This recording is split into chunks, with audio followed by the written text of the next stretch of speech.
All right, welcome in. You found the channel where we crawl through Craigslist, Facebook Marketplace, and every other digital swap meet to figure out whether these cars are actually worth the money, or whether somebody's trying to make their problem your problem. I've been buying, flipping, and fixing these things for years, so I know exactly what runs great tends to leave out. We've got 20 listings to get through today, so grab a coffee. Let's start digging. First up, a 1985 Oldsmobile Toronado, asking $2,500. And honestly, for a running, titled 80s GM personal luxury coupe, that price doesn't scare me. $2.5 grand is entry-level classic money. My gut says, could be a deal. Could be a money pit wearing beauty rings. Let's read it. Condition good, 154,000 miles. Which for an 85 is totally believable. Roughly $4,000 a year, nothing suspicious there. Clean title, and the seller actually lists real work. New alternator, water pump, power steering. That's the boring, honest maintenance stuff that tells me somebody was keeping it alive, not flipping it. Excellent interior, and under hood great condition. I like that he separates those out. And then the tell. Just needs bodywork and paint job? In seller speak, just needs paint is never just paint. That's a 5-word sentence that can hide rust, bondo, or a $3,000 bill. Now the technical side. This is the front-wheel drive Toronado, GM's e-body, and this exact year sits on the smaller downsized platform. Under the hood is almost certainly the 307 Olds V8. A torquey, low-stress engine that'll run forever but was never a powerhouse. The thing to actually worry about here isn't the motor. It's the THM 325 transaxle and the FWD driveline. Bodywork on these is also its own headache. Parts for an 85 Toronado aren't on a shelf at AutoZone, and red 80s single-stage paint fading means you're likely doing a full respray, not a touch-up. The deal. At $2,500 running and driving with a clean title, you've got room. What he's not showing is the body. No mention of rust, no undercarriage photos. So in person, get underneath it, check the floors, rockers, and the trunk pan, and confirm that just paint isn't hiding metal that's gone. Push him toward $2,000, citing the bodywork you'll be eating. Verdict. Buy after inspection. Get under it first. If the body's solid, it's a cheap, cool cruiser. If it's crusty, walk. 2. All right, let's roll off that Olds and into something with a little more heartbeat and a lot more asking price. This one's a 1964 Ford Fairlane Coupe, $14,000. Big jump from our last car, but a mid-60s Fairlane is real classic territory, so the number itself isn't crazy. It all depends on what's underneath. My gut. This could be a fair driver quality price, if the money went where he says it went. Reading it. Condition good, 150,000 miles. And honestly, on a car this old, the odometer is basically a suggestion. It's a 60-year-old car. Original miles are almost meaningless. What matters is the work list, and the list is actually promising. New 351 Windsor engine and a rebuilt C4 automatic. That's a classic dead reliable Ford drivetrain combo. The 351W is a fantastic swap, tons of parts, easy to work on, and the C4 behind it is bulletproof. New seat covers and carpet, nice paint, power steering. On paper, this is a sorted-out cruiser, but here's where I slow down. New engine, 351 Windsor tells me this is not the original motor. For a purist that kills collector value, for a guy who just wants to drive it, it's a plus. Either way, know what you're buying. This is a rest-a-modish driver, not a numbers-matching survivor. Then there's the poetry. Old car needs a new lover, and lots of extra parts. Translation. The seller's out of patience and money, and extra parts usually means there were projects left unfinished. That's not a deal breaker, but it's a flag that the car might be 90% done, not 100%. What he didn't say is the stuff that matters most at 14 grand. No mention of who did the engine and trans work, no receipts, no photos described, no word on the frame or floors. A 351 swap done in a buddy's garage versus a real shop is the difference between a great buy and a headache. Technical reality. These unibody Fairlanes can hide rust in the floors, torque boxes, and lower quarters, and a sloppy engine swap can leave you chasing wiring, cooling, and alignment gremlins for months. The deal. $14,000 is top of market for a good driver Fairlane. That price assumes quality work with proof. In person, bring a magnet and a flashlight, get underneath, check the swap quality, and demand to see receipts for that engine and trans. No paperwork? This is a $10,000 to $11,000 car, tops. Verdict: buy after inspection, and only if he's got receipts for that drivetrain. Otherwise, negotiate hard or walk. 3. Let's park the Fairlane and go look at something that's part car, part truck, and all Malaise-era charm. Here's a 1977 Ford Ranchero GT, $7,250. A Ranchero's that cool car-truck oddball, and a straight, rust-free one is genuinely desirable. So this price is in the right ballpark. My gut. Fair number if the body's as clean as he swears, but there's a big asterisk buried in this run-on description.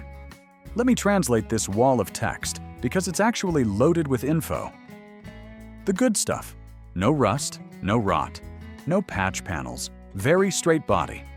He says that about 4 times, and for a 70s Ford, that's the single most important thing.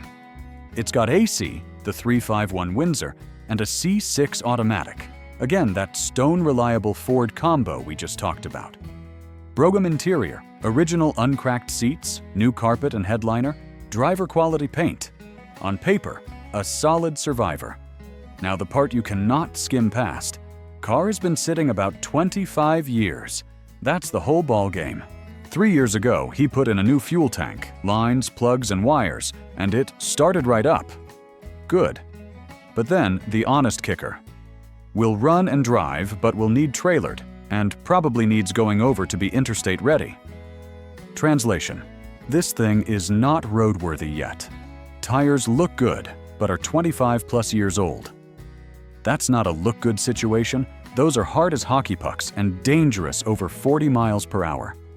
A car that sat 2 decades needs everything fluid and rubber gone through. Brakes. He says the neighbor did those. Fuel, cooling, seals, bushings, the works. And here's the confusing bit. The ownership story bounces around. He bought it, sold it to his neighbor who painted it and did the brakes, and now it's back with a new title in my name. That's not sinister for an old truck. But I'd want that title in hand and clean before a dime changes hands.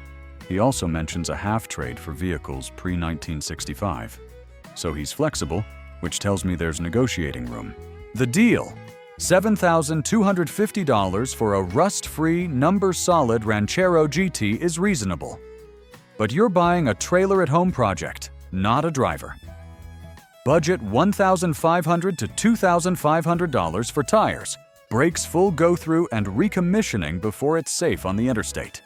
Factor that in, and this is really a $5,500 to $6,000 truck. In person, confirm the no rust claim underneath, check the frame, and see if it actually moves under its own power. Verdict: buy after inspection, at a lower number. The clean body makes it worth chasing, but negotiate for the sitting time and bring a trailer, not a road trip playlist. 4. All right, let's climb out of that Ranchero project and into something that actually sounds like it's ready to drive. And this one's got documentation, which is rare enough that I sat up straight. 1977. Chevrolet Camaro. Z28, $16,500. A second-gen Z28 in the right shape can absolutely command that, so the number's in real territory. My gut? This might be the first listing today written by someone who actually knows what they have. Let me walk it, because this reads like a maintenance receipt instead of a poem. 62,000 miles, 4-speed manual, everything works. Then the details that matter. Original build sheet and all original books. For a collector-era Camaro, documentation is money.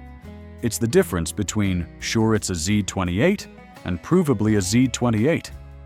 He also says it comes with the additional original engine. That's a big deal. It strongly implies the car's been swapped or rebuilt, and he kept the numbers-matching block.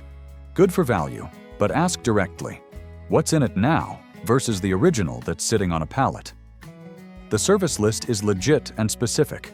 Rear main seal, valve cover gaskets, master cylinder, front calipers, plugs, wires, all fluids in the last 1,000 miles, and near-new Cooper Cobra tires with 500 miles on them. None of that is glamorous, which is exactly why I trust it. That's the boring stuff a real owner does, not the stuff a flipper brags about. And I actually appreciate the honesty. The Z is not perfect, has been very reliable. That's a grown-up sentence. He's not selling you a trailer queen. He's selling you a driver that runs and doesn't lie about it. Now the context. A 77 Z28 is a Malaise-era car. That L82 350 made around 170 to 185 horsepower, so temper expectations. This is about the look, the sound, and the 4-speed, not quarter-mile times.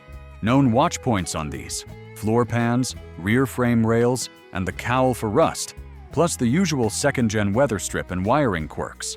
What he didn't mention is body and floor condition. No word on rust, and no mention of what engine is currently installed. Those are your two in-person questions. The deal: $16,500 is fair to strong for a documented, sorted driver. Not a steal, but not a rip. Value hinges entirely on the body and which engine's in it. In person, verify the build sheet against the cowl tag and VIN. Get underneath to check pans and rails and confirm the current versus original engine story.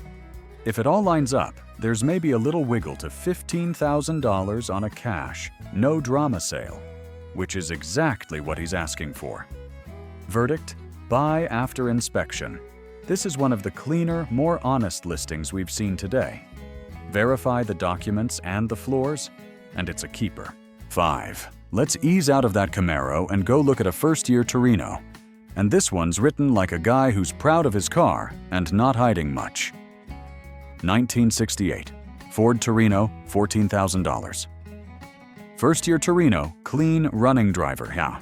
That's fair mid-market money for a nice one.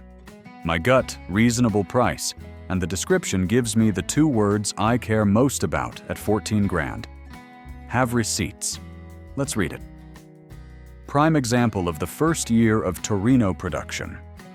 A little seller flourish, but true. 68 was the debut year, and that matters to the right buyer. The important part is the work list, and it's specific and recent. Major work on both motor and transmission in the past 3 years, new exhaust, and reconditioned interior, with receipts. That last bit is what separates this from half the listings today. Anybody can say, runs great. Paperwork proves where the money actually went. He also notes body, chrome, and paint in very good shape. Tires with little wear, power steering, original AM radio, tinted glass. The mention of original radio and correct era details tells me this is a fairly honest, unbutchered car. Now, what he didn't say. Major work on the motor and transmission is doing a lot of lifting. Was that a full rebuild or a patch job to keep it alive? Big difference, and the receipts will tell you which. There's also no mention of the engine size. A 68 Torino could have come with anything from a 302 up to a 390 FE, and the 390 GT is worth meaningfully more than a base 302 car. That's your first question. And no word on rust, which on a 50-plus-year-old Ford unibody is the thing that quietly eats your investment. Technical reality. These share bones with the Fairlane, so same watch points, floors, torque ice boxes, trunk pan, and lower quarters.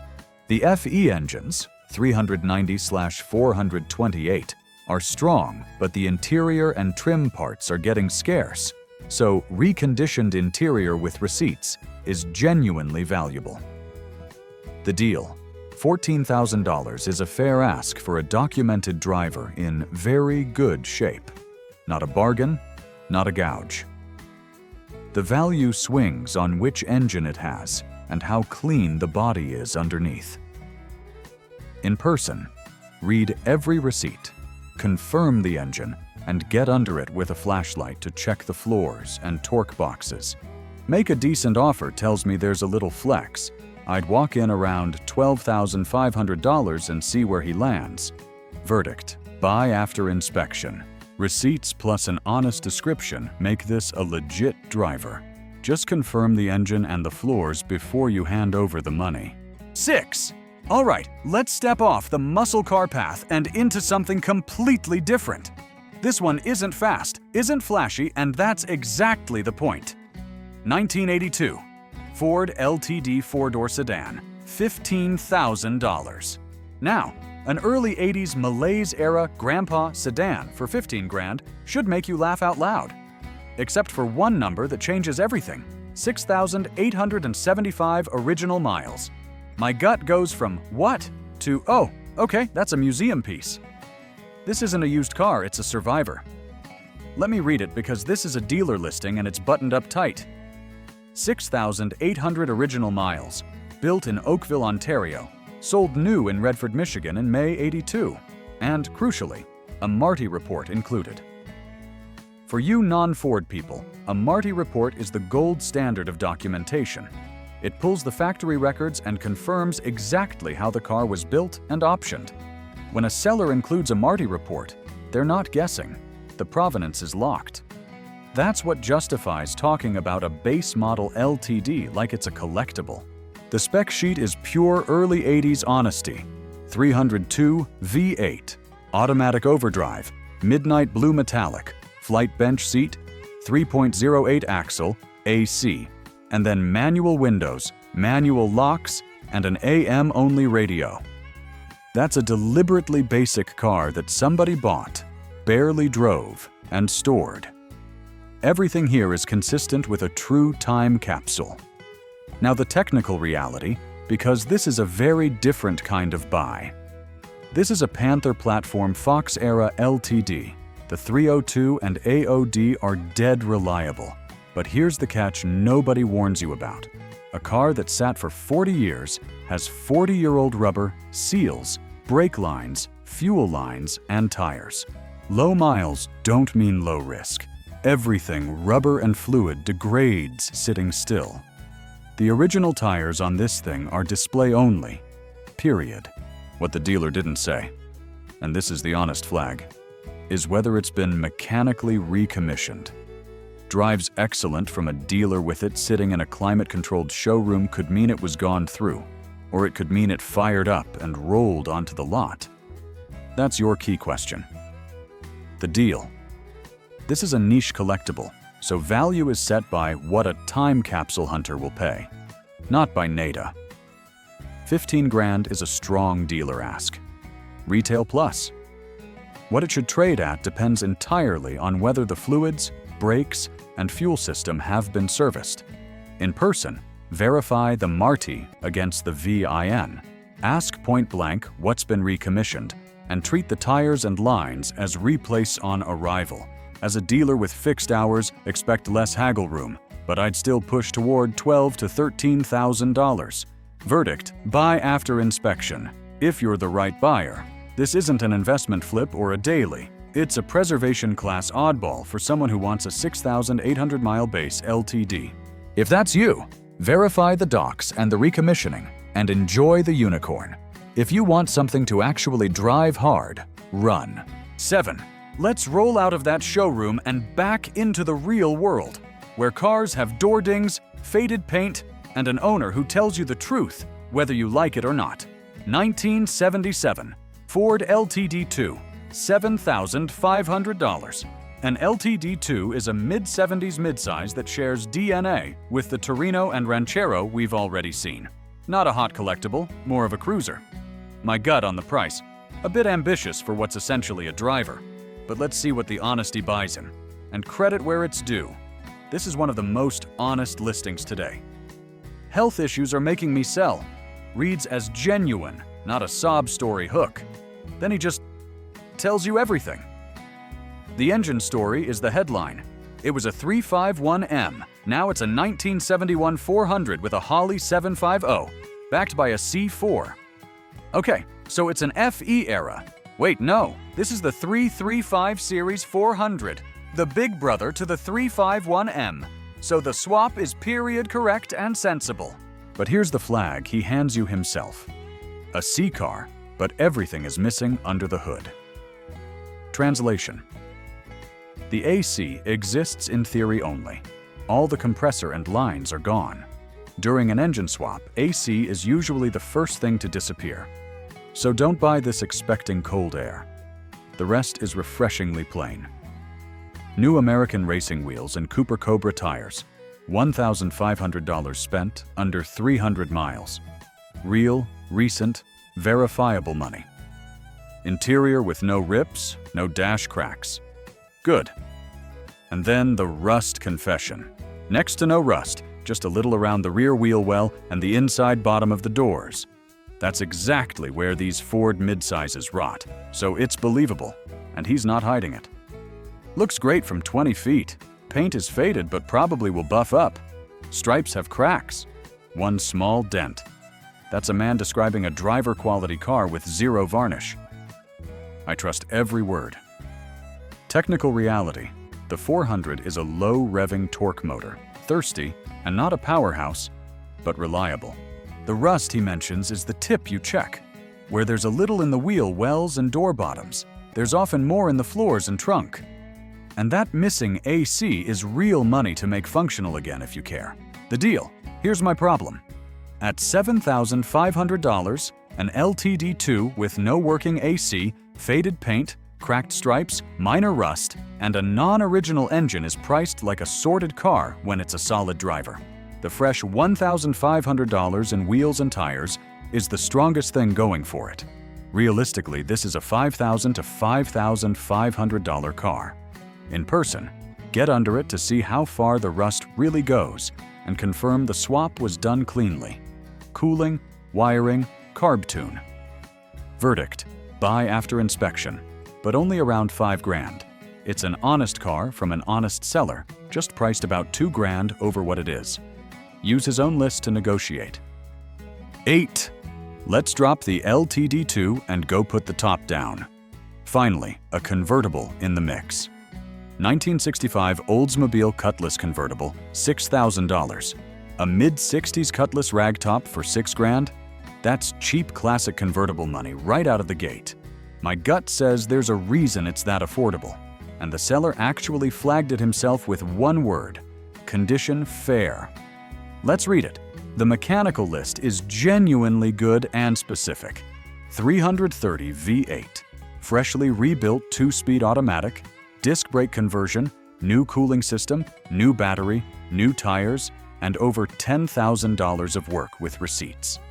That's a serious pile of money, and the disc brake conversion is a smart, valuable upgrade on a car that came with drums from the factory. Runs good. So mechanically, this thing sounds sorted.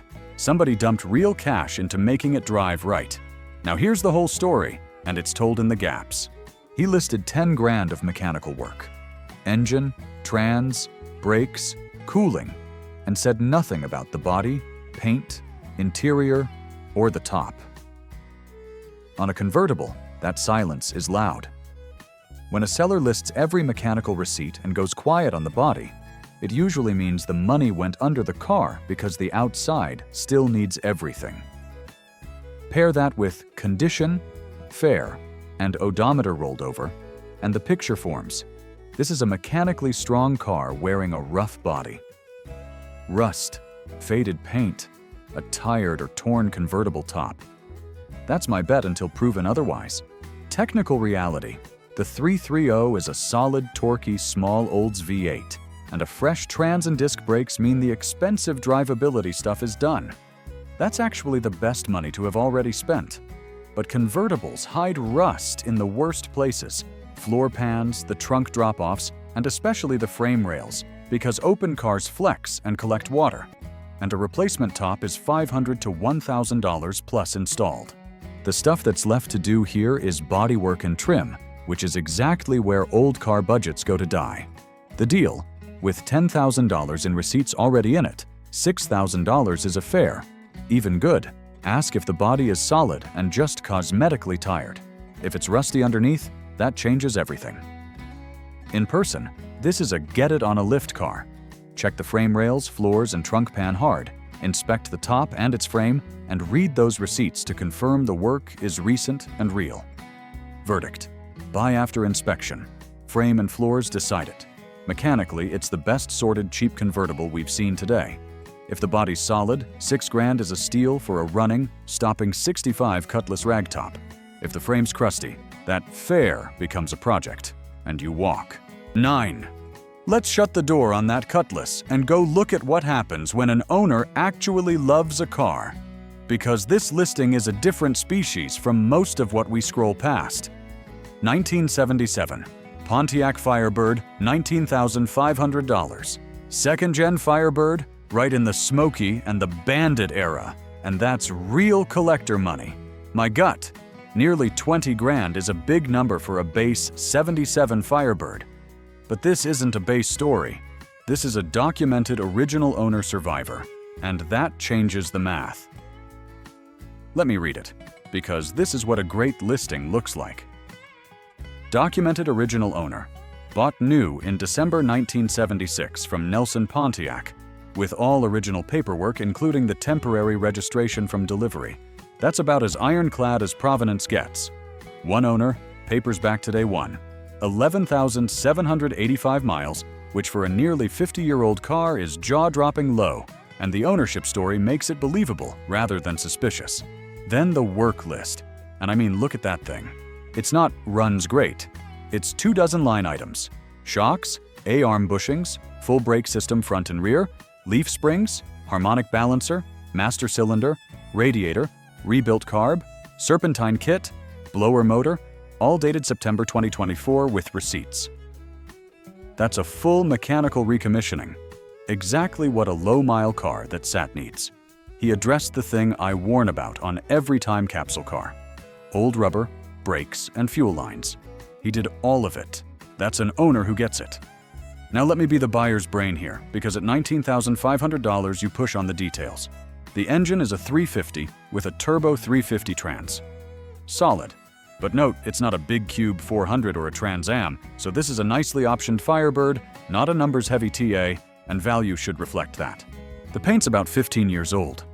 Good quality, full disassembly respray, but 15-year-old paint has 15 years of wear, and he's honest about minor scratches and dings. The interior's gorgeous but customized. Real leather, Mercedes carpet, Alcantara headliner. Beautiful. But that's non-original, so a purist pays less than someone who just wants a stunning driver. Know which one you are? The one gap. He says $30,000 invested, receipts for everything, but doesn't mention rust or the floor pans, on a California car that's usually good news, but it's still your first look underneath. The deal. For a documented, one-owner, fully recommissioned Survivor Firebird, $19,500 is strong, but not crazy. The receipts and provenance carry it. It's priced as a finished car, and it sounds finished. In person, verify the docs against the VEN, read the receipt stack, confirm the body's as clean as a SoCal car should be, and eyeball that 15-year-old paint in daylight. There's maybe light wiggle to $18,000, but a car this documented, the seller knows what he's got. Verdict: buy after inspection. This is the real deal. Honest, documented, and sorted. Just go in clear-eyed that you're paying Survivor money for a customized interior driver, not a numbers-matching Trans Am. If that's the car you want, this is one of the good ones. 10. Let's leave that showroom-quality Firebird and go find its scrappier little brother. Same family tree, wildly different price tag. 1984 Pontiac Trans Am, $3,900. Now that gets my attention. A third-gen Trans Am running and driving with a clean title for under $4,000? That's cheap. My gut says either this is a genuine deal from someone who doesn't know the market, or there's something the two-sentence description isn't telling us. Probably both. Let me read it, though there's not much to read. 5.0 high output Vive 8. Everything works, runs and drives great. Clean title, very well maintained, in the family since new. That family since new line is the most valuable thing here. A one-family car often means real history and no mystery chapters, and the price being this low actually fits that story. This reads like a family selling off a long-owned car they're not emotionally trying to squeeze top dollar for. That's how deals happen. But here's where my flip guy alarm goes off. And it's all in what he didn't say. Look at the gaps. No mention of rust, no word on the interior, nothing about how long it's been sitting. And the big one. The condition is listed as new. It's a 40-year-old car with 89,000 miles. It is not new. That tells me the seller is casual, maybe not a car person, which cuts both ways. Could mean a naively cheap gem. Could mean they genuinely don't know what's wrong with it. Technical reality, because this generation has specific gremlins. The 5.0 HO in an 84 is the carbureted or throttle body era motor. Decent, not fast by today's standards, but reliable enough. The real watch points on third-gen F bodies. T-top leaks that rot the floors and rear hatch area, cracking dashboards, tired suspension bushings, and interior trim that turns to dust. And everything works on an 84 TA. I'd verify every window, gauge, and the AC, because works is doing heavy lifting in a car with this much brittle plastic. The deal. At $3,900, the price is so low that even if it needs the usual third-gen refresh, you've got margin. This is the rare listing where the risk is upside. It might just be a clean, honest family car priced to move fast. In person, check the floors under the T-tops for rust and water damage, confirm everything works, really means everything, and look hard at the interior plastics. If it's solid, don't haggle it to death. A running 84 TA with one family history at under $4,000 is already a fair to good buy. Verdict: buy after inspection, and move quick. At this price, if the floors are dry and it drives as claimed, you snap it up before someone else does. Just don't let the word new fool you into skipping the flashlight under the carpet check. 11. Let's slide out of that T/A and into an actual sports car. The one everybody pictures when you say, 70s Corvette. 1979, Chevrolet Corvette T-top coupe, $15,000. A C3 Corvette in yellow with T-tops. That's the iconic look, and $15,000 is fair to strong for a nice driver quality C3. My gut, reasonable number, but the description tells me exactly what kind of Corvette this is, and it's not the numbers matching kind. Let me read it. The headline: New 350/335 horsepower crate engine. Virtually everything under the hood is new. Rebuilt turbo 350 automatic, new true dual exhaust. So this thing's been given a fresh, modern heart. Here's the honest translation. A stock 79 L48 made about 195 horsepower. Genuinely gutless by any standard. A 335 horsepower crate motor nearly doubles that. So this is a Corvette that actually goes, which for a C3 is a real plus, because the factory ones are famously slow. But it also means the original engine's gone, so collector Hambaichi originality value is off the table. This is a driver, priced and built to be enjoyed, not a numbers-matching investment. The rest supports that story consistently. New 16 mags and tires, recent new seats, door panels, headliner, aftermarket stereo, and, nice touch, it comes with the refurbished original wheels and some original parts. That tells me an owner who cared and kept the pieces. 19 years of ownership, and it's licensed as a collector car with period plates, which usually means limited use and a fairly pampered life. Now let me be the buyer's brain. What he didn't say is the C3 specific stuff that matters most. These are fiberglass bodies on a steel birdcage frame. The body doesn't rust, but the frame does, especially the rear kickups behind the seats and the trailing arms. That's your #1 inspection point on any C3, period. He also didn't mention the odometer rolled over, It's in the data, so that 104,206 could be 204,000. On a re-engined driver, it barely matters, but know it. And no word on whether the T-tops leak or the notoriously fussy dash gauges all work. The deal. At $15,000, a strong-running, re-engined, cosmetically fresh C3 driver is priced right if the frame is solid. That crate motor and fresh interior are real value, but they don't offset a rotten birdcage. In person, get it on a lift, check the rear frame kickups and trailing arms hard, confirm the T-tops seal, and make sure the crate engine's install was done cleanly, cooling and tune. Must sell, plus buy now while it's summer, tells me there's motivation. I'd push toward $13,000 to $13,500. Verdict: buy after inspection. Frame decides it. As a fun, fast-for-a C3 cruiser with fresh everything, it's a good buy at the right number. Just don't fall for the yellow paint before you've looked at the frame rails underneath. Solid frame, you drive it home happy. Crusty frame, you keep scrolling. 12th. Let's leave the Corvette in the driveway and go way, way back. This is the oldest car we've touched today, and it's a genuinely different animal. 1948 Studebaker Champion Starlight Coupe, $7,500. A post-war Studebaker with that famous bullet nose era styling. This is niche, but the right buyer loves these, and $7,500 for a running, sorted one is honest money. My gut, fair price, and this reads like a meticulous older enthusiast seller who did the boring work right. Let me walk it, because there's a ton of substance here. He calls it original unmolested, meaning it hasn't been butchered, no weird mods, still on its original drivetrain.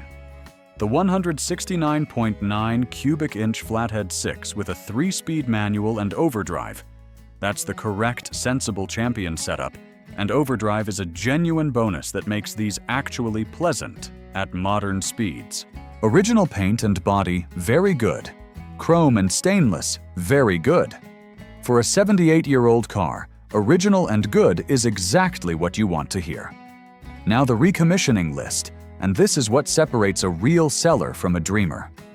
Complete rewire with a new harness, front to rear, rebuilt generator, new voltage regulator, overdrive switch and relay, new brakes including master cylinder, NOS radiator and water pump, rebuilt carb and fuel pump. That's the whole checklist of what a car needs after many years in storage. The electrical, brakes, cooling, and fuel all done. He's addressed precisely the stuff that kills stored cars. All gauges work, runs, stops, and drives very well. That's a car that's actually been brought back to life, not just fired up for the photos. And I appreciate the honesty on the negatives. He tells you flat out, windshield needs replacing, comes with a new one and gasket. Interior needs to be replaced. Radio doesn't work. No hiding it. That's a seller I trust. Technical reality. Parts for a 48 Champion aren't at the corner store. You're dealing with Studebaker specialists and club networks for anything model-specific, and that interior redo will take patience to source correctly.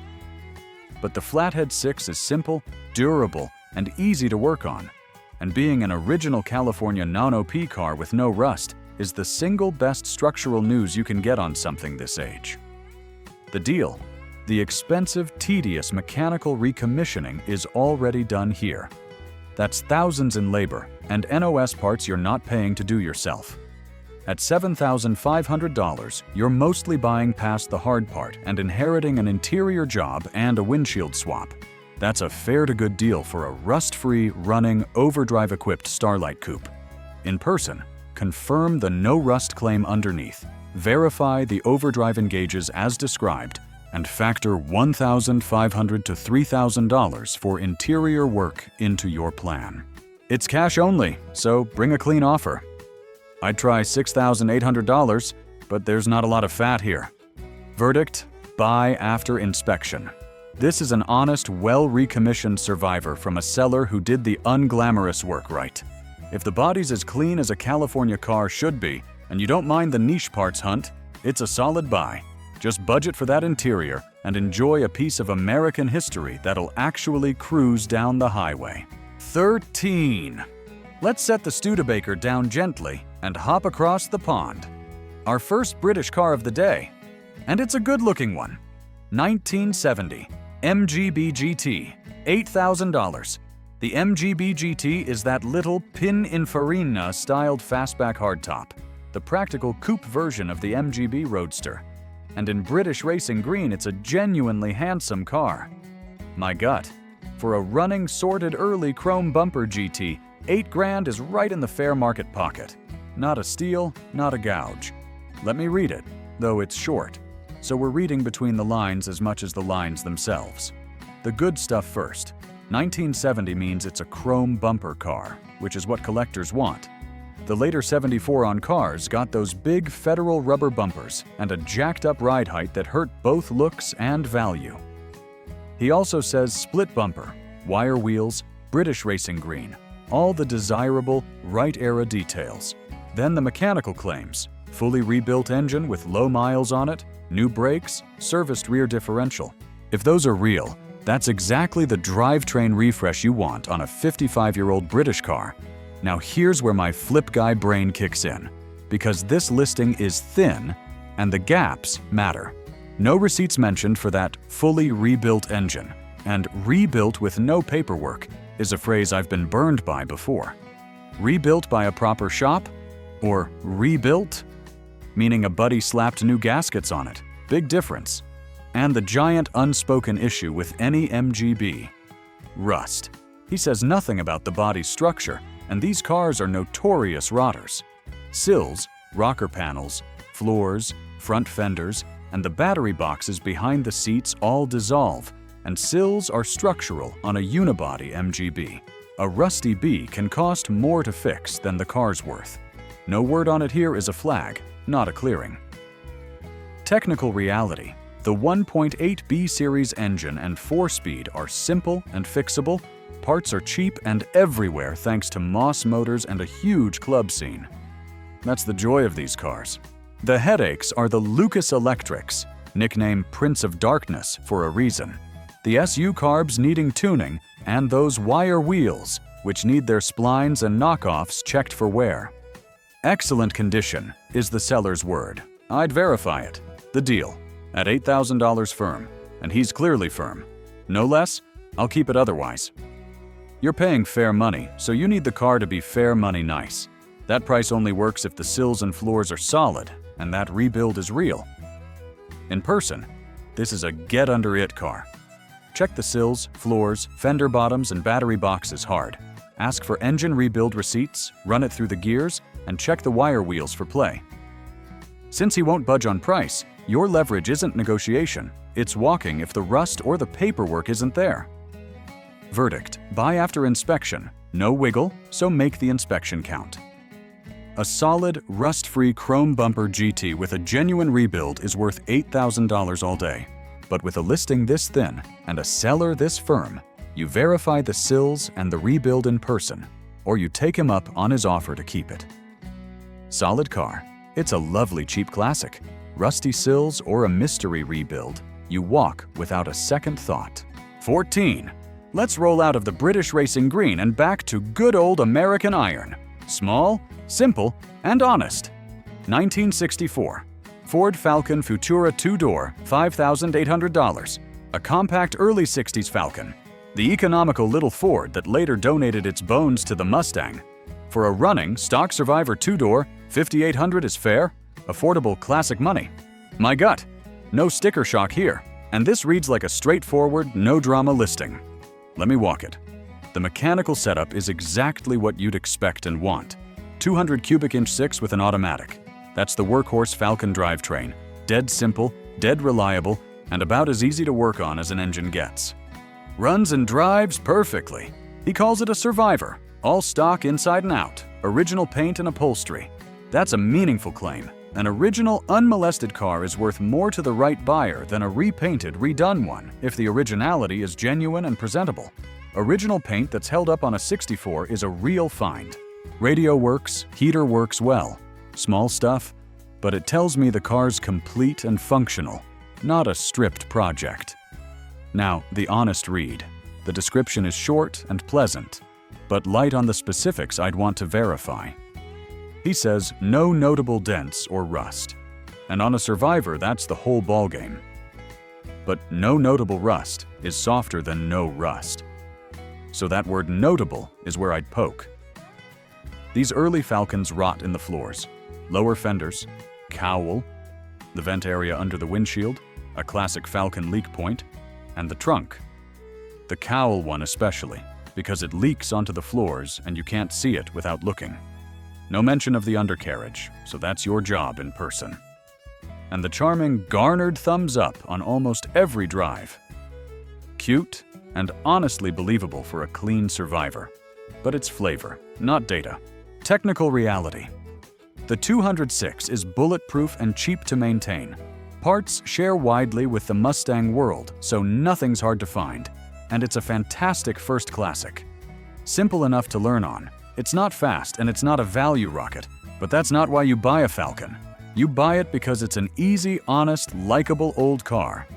The deal. At $5,800, an original Survivor Falcon that runs and drives perfectly is priced fairly. Maybe even a touch under if the body's genuinely clean and the paint presents well.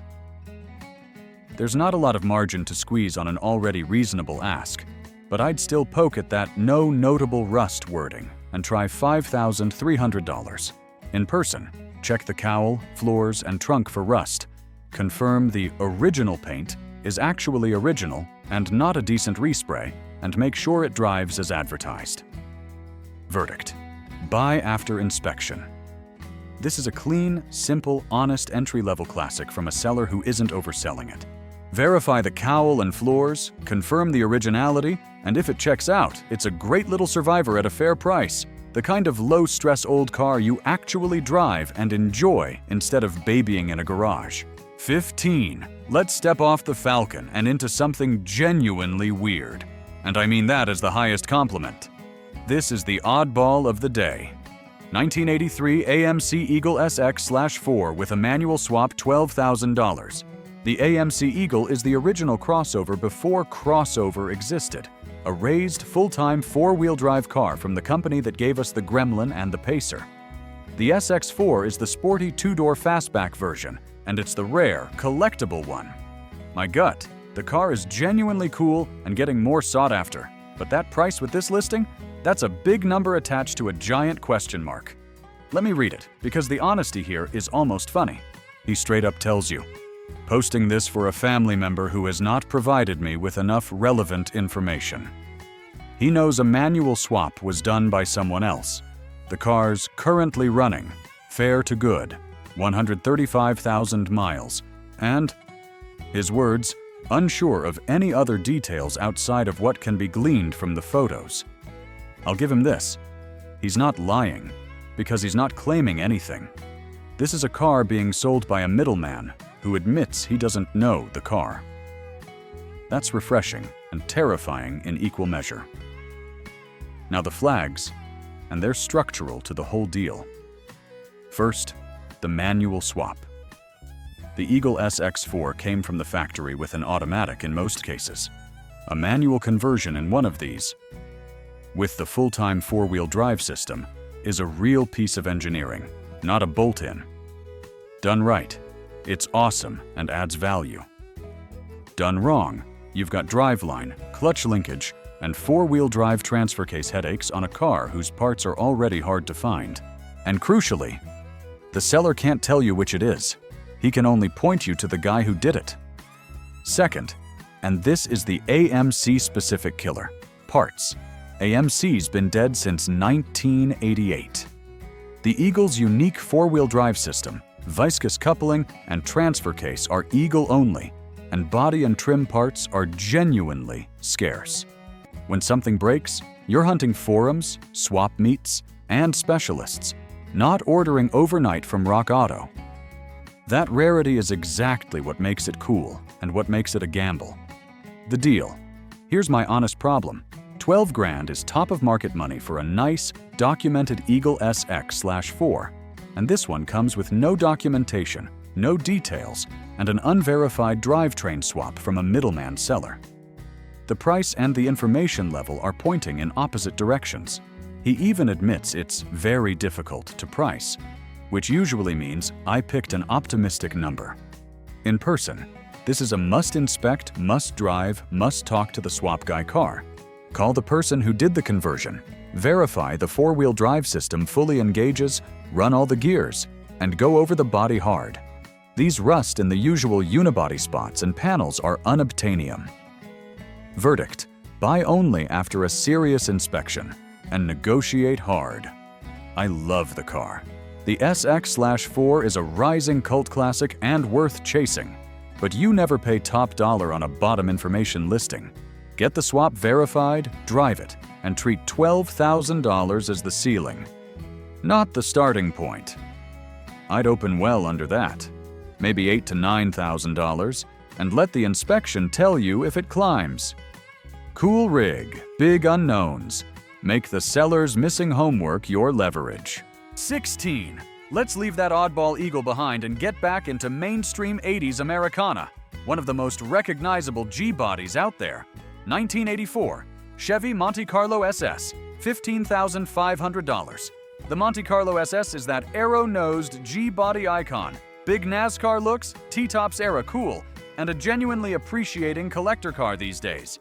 My gut, for a clean, running SS, 15.5 is in the right zone, but this two-line listing is hiding a detail I can't ignore, and it's right there in the numbers. Let me read it. Well, all 4 words of it. 1984, Monte Carlo SS 350, 350 trans, beautiful, good running, no trades. And there's the flag, and it's a big one for this specific car. The factory 84 Monte Carlo SS did not come with a 350. It came with the L69 305 high output small block. That's the defining engine of the SS. So SS 350/350 trans tells me one of 2 things. Either this car has been engine swapped to a 350, losing its numbers matching original drivetrain value, or the seller is using 350 loosely and doesn't actually know what's under the hood.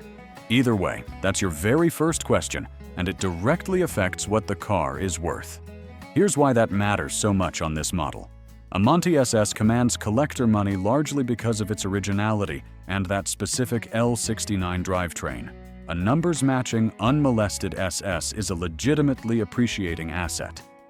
A 350 swapped one is a fun cruiser. Still cool, still desirable to drive.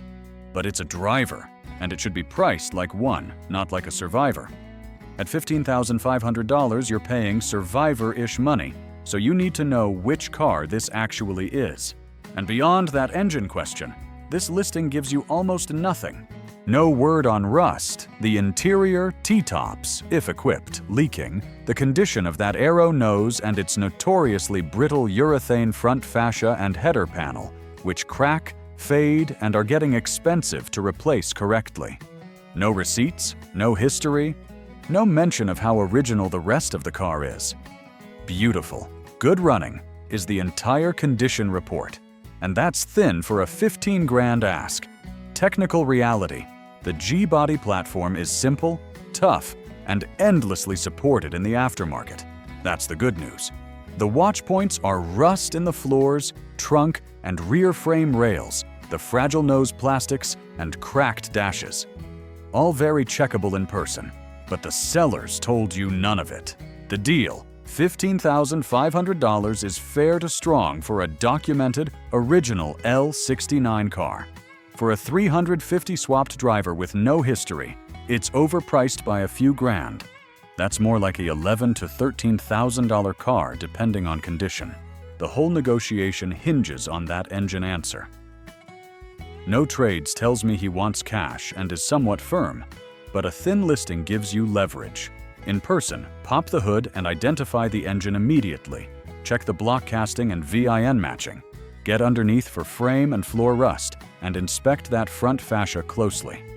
Verdict: buy after inspection, and nail down the engine before you talk money. If it's a real, original L69 SS in the shape he claims, $15,500 is fair, and it's an appreciating classic worth owning. If that $350 means it's been swapped, it's a cool driver that's priced $2 to $3 grand too high, and you negotiate accordingly or walk. Don't let SS and Beautiful rush you past the 4-word listing's biggest tell. 17. Let's close out on this one. And I'll be honest with you up front, because after a day of mostly fair to good listings, this is the one where the price and the reality have completely parted ways. 1977 Chevrolet Impala, $20,000. Condition: fair. Stop right there. A fair condition car with an asking price of 20 grand is a contradiction in terms, and it's the first thing that jumps off the screen. My gut isn't even conflicted here. This number is disconnected from what's being described, and I'll walk you through exactly why. Let me read it.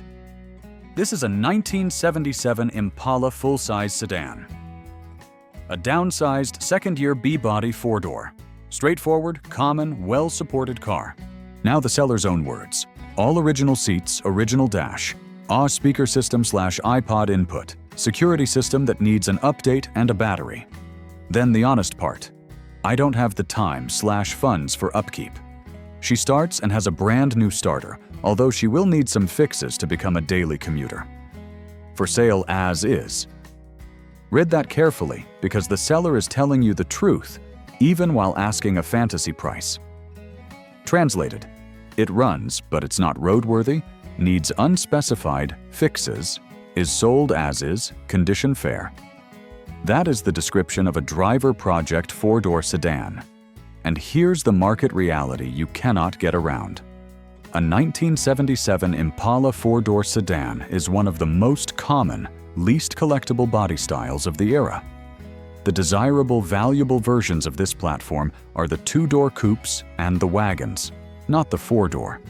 There's nothing wrong with a 4-door Impala. It's a cool, roomy cruiser.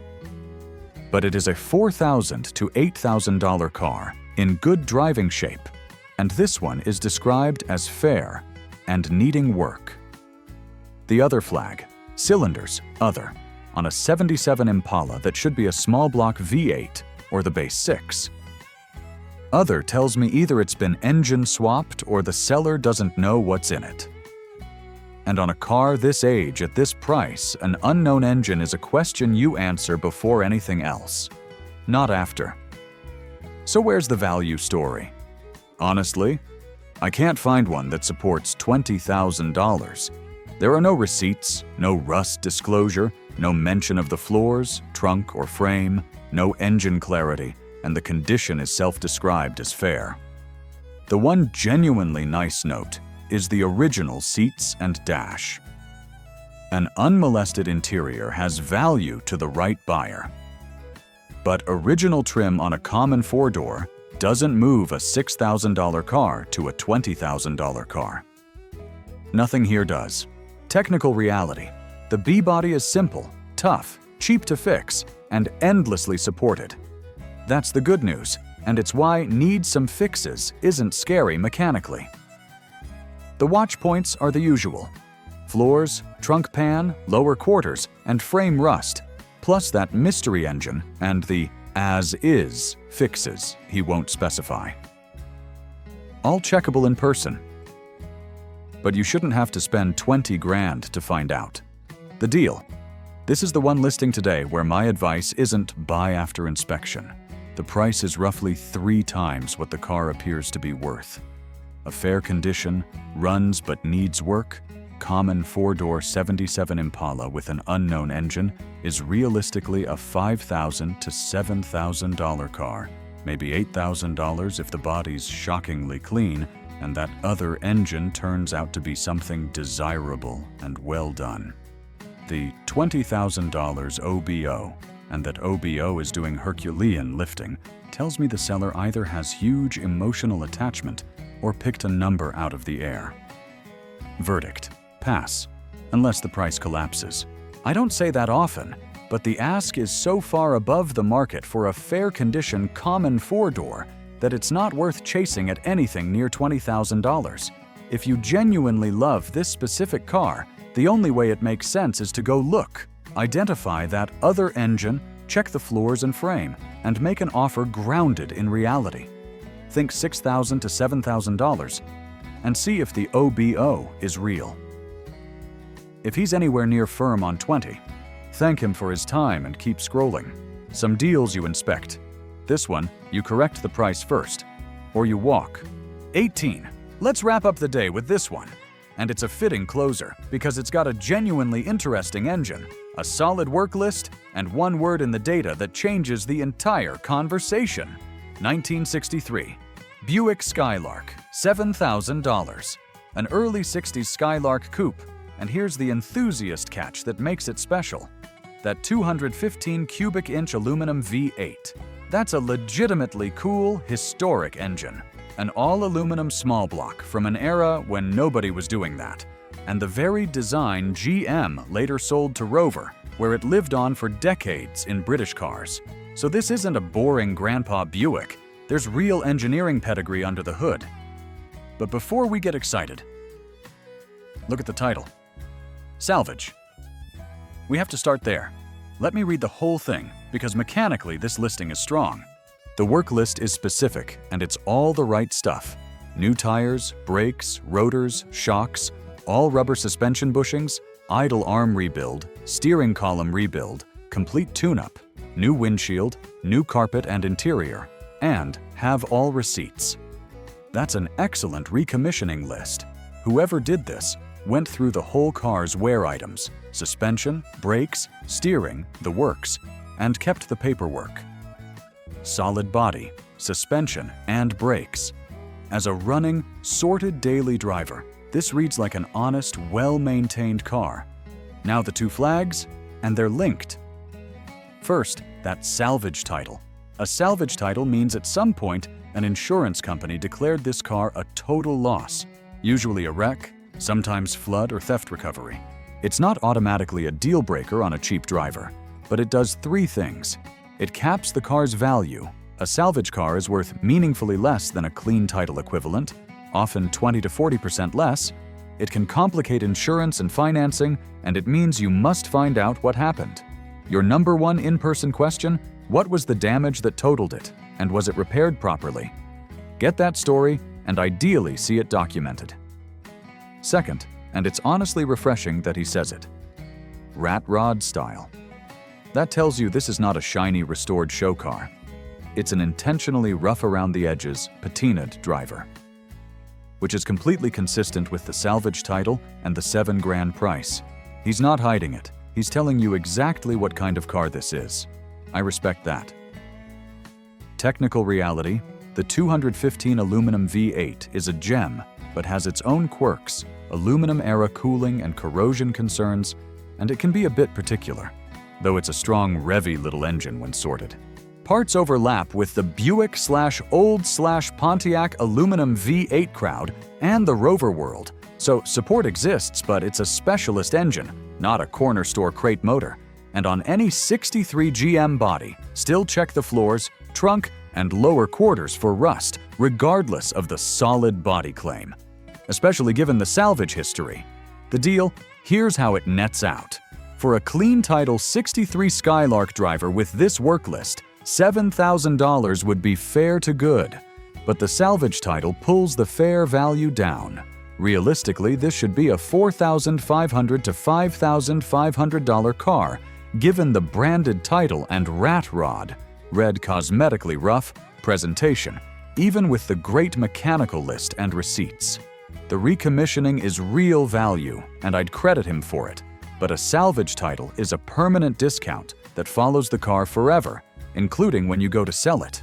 In person, get the salvage story in full, verify the receipts, check the floors and frame, confirm that aluminum engine runs cool and clean, and drive it. Verdict: buy after inspection. But only at a salvage-adjusted price. The engine's cool, the work is real, and as an honest rat rod driver, it could be a fun, cheap classic. Just don't pay clean title money for a salvage car. Learn what totaled it, confirm it was fixed right, and negotiate to reflect the branded title. I'd start around $5,000 and let the damage history guide you. If the salvage story is minor and well repaired, it's a fun buy. If it was a hard structural hit, That's a hard pass, no matter how nice the receipts look. 19. Let's close the day where we started it, with a Torino. Except this time it's the Goodyear, from a dealer who actually knows how to write a listing. 1969. Ford Torino GT, $17,500. Now we're talking. The 69 Torino GT is the one enthusiasts actually chase. Proper muscle-era fastback looks, the sports roof profile, and a genuine performance pedigree the 68 base cars we saw earlier didn't have. My gut, 17.5 is real money. But this is a real GT with real documentation, so for once the price and the car are in the same conversation. Let me walk it, because this is a dealer listing done right, specific, honest about flaws, and detailed. The drivetrain, 351 V8 with a 3-speed automatic, power steering, power brakes, front discs, solid correct era GT setup. Then the engine dress-up, Edelbrock intake and 4-barrel carb, finned Cobra valve covers, chrome air cleaner. Those are period-style performance tweaks. They make it run and look great. Though note they're aftermarket, so a hardcore originality buyer factors that in. For a driver, it's a plus. The honesty is what earns my trust. He tells you flat out. Originally had AC, the components were removed, but we have them, as seen in photos. That's exactly how you want a flaw disclosed. What's wrong? And here's the parts to fix it. He also owns up to a few dash cracks and notes aftermarket gauges below the dash alongside the working factory cluster. Nothing buried, nothing spun. Interior complete and in decent condition. Original steering wheel, working radio, good glass, very solid vehicle. And then the two magic words for a Ford. Marti report. Same gold standard we talked about on the LTD. It pulls the factory build records and confirms exactly how this GT left the line. On a muscle-era car where GT badges can be faked and clones are everywhere, a Marti report is what separates a real documented GT from a tribute. Combine that with a clean California title, currently registered, and the provenance side of this deal is genuinely strong. Now let me be the buyer's brain, because at $17,500, you still push. The headline number to interrogate, 26,988 miles. There's no TMU or rollover flag in the data. But on a 69 with an aftermarket carbed engine and a dealer selling it, I'd want to know, is that 26,000 original or 126,000? The Marti report documents the build, not the mileage, so ask directly and look for supporting history. Second, which 351 is it? A 351 Windsor or the earlier 351? Minor, but worth confirming for a GT. And the eternal Torino/Fairlane rust check still applies. Floors, torque boxes, trunk, lower quarters, even on a very solid California car. He didn't detail the undercarriage, so that's your flashlight job. The deal, for a documented Marti-backed, clean title 69 Torino GT that runs and drives, with the AC parts included to make it whole again, $17,500 is fair market. Not a steal, not a gouge, right where a nice driver-grade real GT should sit. The aftermarket carb setup and removed but included AC are slight wrinkles, not deal killers. In person, verify the Marti against the VIN and cowl tag. Nail down that mileage story, get underneath for rust, and drive it. As a dealer with an established storefront and social presence, expect moderate haggle room. I'd push toward $16,000 on a clean cash deal. Verdict: buy after inspection. This is a strong way to end the day. A genuine, documented Torino GT from a transparent seller who disclosed the flaws and kept the parts. Confirm the Marti, the mileage, and the floors, and you've got a real muscle-era Ford at a fair price. This is what a good listing looks like. It tells you what's right, what's wrong, and proves what it claims. Verify it in person and drive it home. 20. Let's close out with this Mopar. And it's a completely different beast from the documented Marty-backed Ford we just looked at. This one isn't about originality at all. It's about what somebody built. 1966 Dodge Coronet, $18,500. A mid-60s B-body Coronet, the platform that underpins the whole Mopar muscle legend. And this one's been turned into a street/strip machine. My gut, the numbers in muscle car territory, and the build list has real, expensive hardware in it. But this is a modified car, and modified cars are the hardest thing on earth to price. Let me explain why. Let me read the build, because it's serious. 440 RB big block with approximately 30,000 on it. That's the legendary Mopar big block, the good stuff. Backed by a TCI reverse shift manual valve body transmission with a trans brake, a 2,200 stall torque converter, full four-wheel disc conversion, a Flaming River 16:1 quick ratio steering box, new leaf springs and shocks, new gas tank, dual radiator fans. Read that again. Reverse manual valve body, trans brake, higher stall converter. This is drag strip vocabulary. Somebody built this to launch hard and run the quarter mile, then made it stop and steer decently for the street. There's real money and real knowledge in that parts list. Now here's where I put my hand up, because this listing has a very specific set of flags that come with every built car. First, trans brake not currently wired in. He's honest about it, and I respect that. But it's a tell. This is a car that's a project in motion, not a finished, sorted piece. Little not currently notes like that often travel in packs. What else isn't quite finished or wired? Second, and this is the big one, there is not one word about the body, paint, interior condition, or rust. On an $18,500 car, that silence is deafening. He's told me everything about the drivetrain and nothing about the actual car it's bolted into. On a modified car, that pattern usually means the money went into the go-fast parts, and the body is a driver at best, or worse.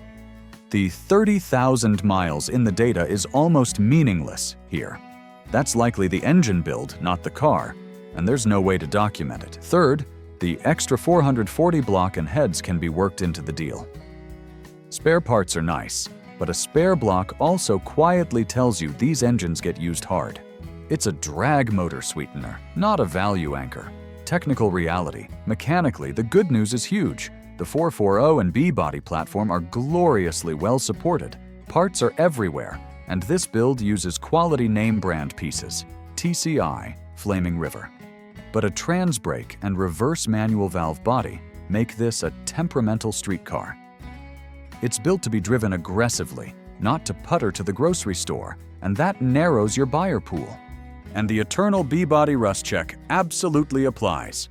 Floors, trunk pan, frame rails, lower quarters, and the cowl.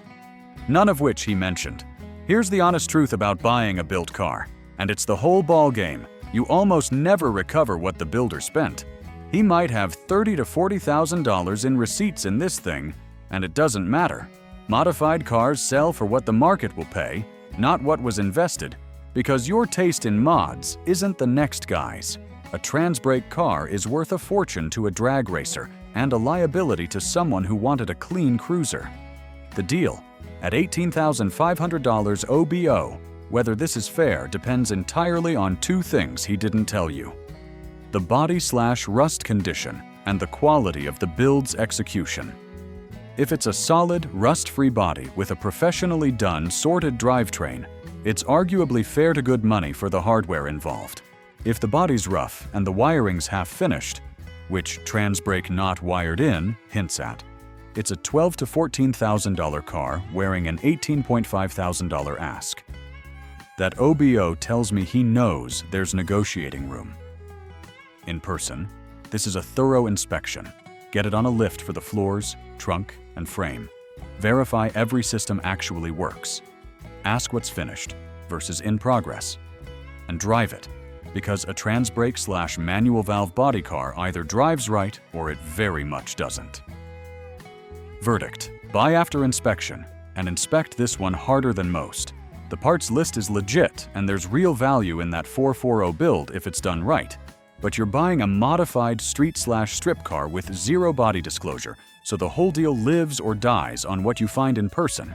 Confirm the body's solid, confirm the build is finished and functional, and price it on market reality, not the builder's receipts. If the body's clean and it runs as built, there's a fun, fast Mopar here at a negotiable price. I'd start around $15,000. If the body's rough or the not currently wired list keeps growing, adjust down hard or walk. Cool build, just don't pay for someone else's part spending enthusiasm.